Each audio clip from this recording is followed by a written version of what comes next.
Dictation शुरू होगी 3 second बाद। भ्रष्टाचार दो शब्दों भ्रष्ट और आचार के मेल से बना है।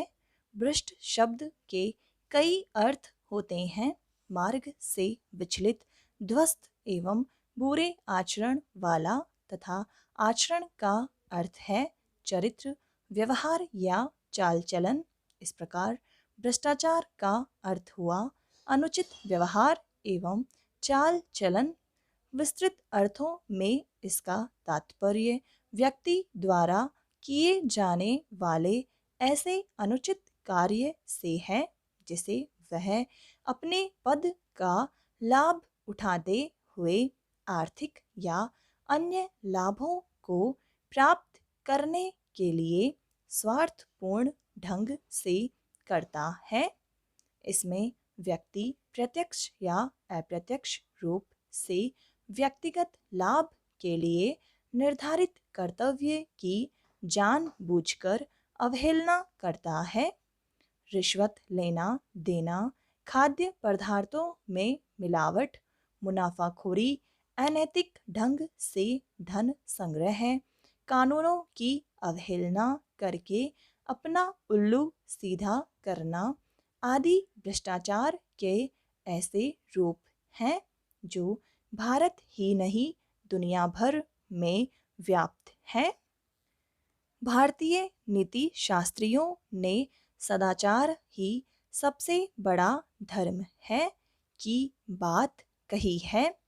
इसके बावजूद यहाँ के ऐतिहासिक ग्रंथों में भ्रष्टाचार के कई प्रमाण देखने को मिल जाते हैं। चाणक्य ने अपनी पुस्तक अर्थशास्त्र में विभिन्न प्रकार के भ्रष्टाचारों का उल्लेख किया है। हर्षवर्धन काल एवं राजपूत काल में सामंती प्रथा ने भ्रष्टाचार को बढ़ावा दिया।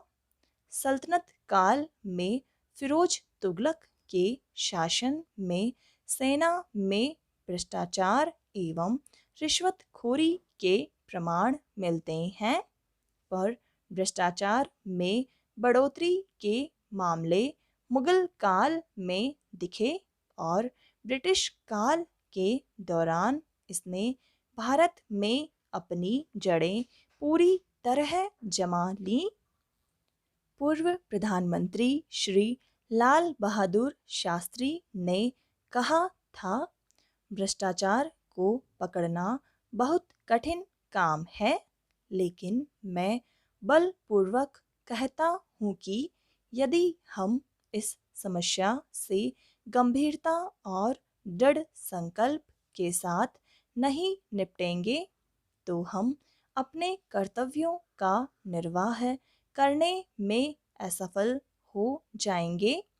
विभिन्न राष्ट्रों में व्याप्त भ्रष्टाचार का आकलन करने के लिए वर्ष 1993 में जर्मनी में स्वतंत्र अंतर्राष्ट्रीय संस्था ट्रांसपेरेंसी इंटरनेशनल की स्थापना की गई।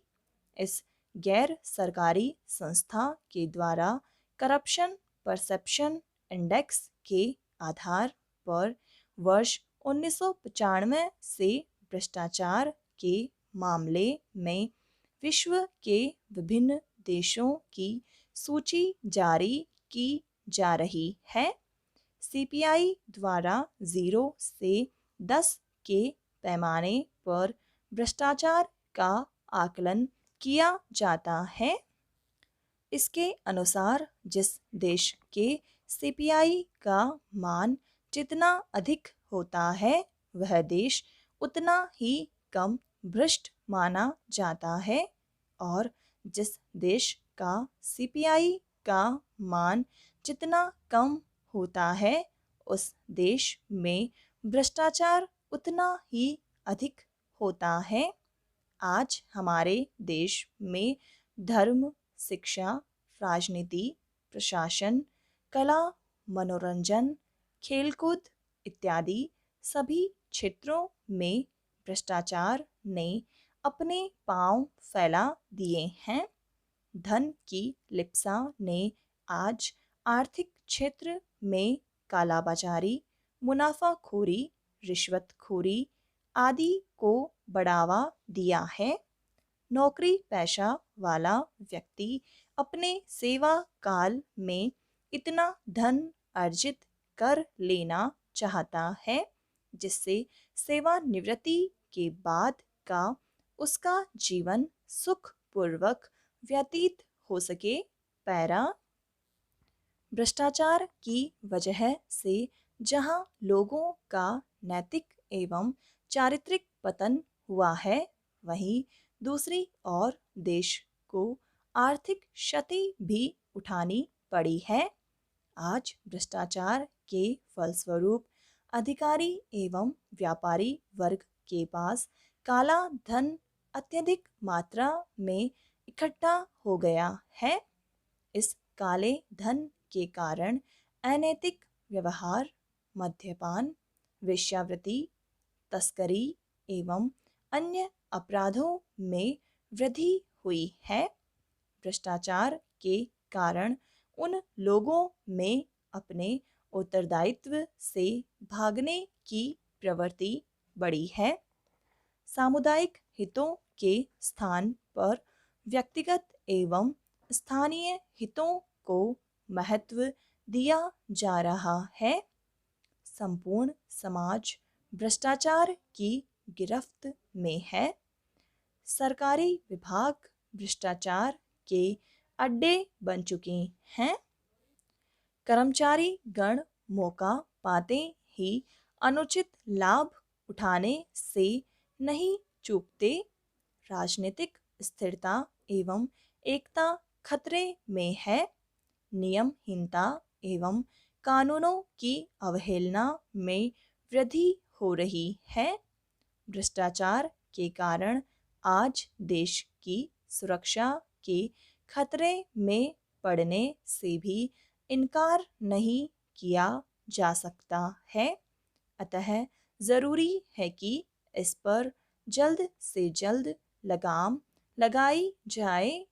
इसके लिए हमें बेस माथरसन की कही गई इस पंक्ति से प्रेरणा लेने की आवश्यकता है। भ्रष्टाचार के अपराध का सह अपराधी अक्सर हमारी खुद की उदासीनता होती है। भ्रष्टाचारियों के लिए भारतीय दंड संहिता में दंड का प्रावधान है तथा समय समय पर भ्रष्टाचार के निवारण के लिए समितियां भी गठित हुई हैं और इस समस्या के निवारण के लिए भ्रष्टाचार निरोधक कानून भी पारित किया जा चुका है।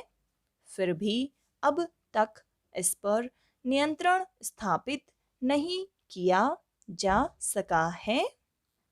देश को भ्रष्टाचार मुक्त बनाने के लिए अन्ना हजारे द्वारा किए गए प्रयासों का काफ़ी अच्छा परिणाम सामने आया है। उन्होंने राष्ट्रव्यापी आंदोलन चलाकर भारतीय युवाओं में देश की छवि को स्वस्थ बनाने का नया जोश भर दिया है।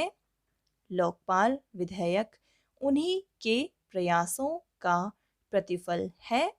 यदि देश का युवा वर्ग अपना कर्तव्य समझकर भ्रष्टाचार का विरोध करने लगे तो वह दिन दूर नहीं जब भारत से भ्रष्टाचार रूपी दानव का अंत हो जाएगा। इसके लिए बड़ों के द्वारा युवा वर्ग का सही मार्गदर्शन करने की आवश्यकता है। हमारे पूर्व राष्ट्रपति श्री अब्दुल कलाम ने कहा है, यदि किसी देश को भ्रष्टाचार मुक्त और सुंदर मन वाले लोगों का देश बनाना है तो मेरा दृढ़तापूर्वक मानना है कि समाज के 3 प्रमुख सदस्य माता, पिता और गुरु यह कार्य कर सकते हैं। समाप्त।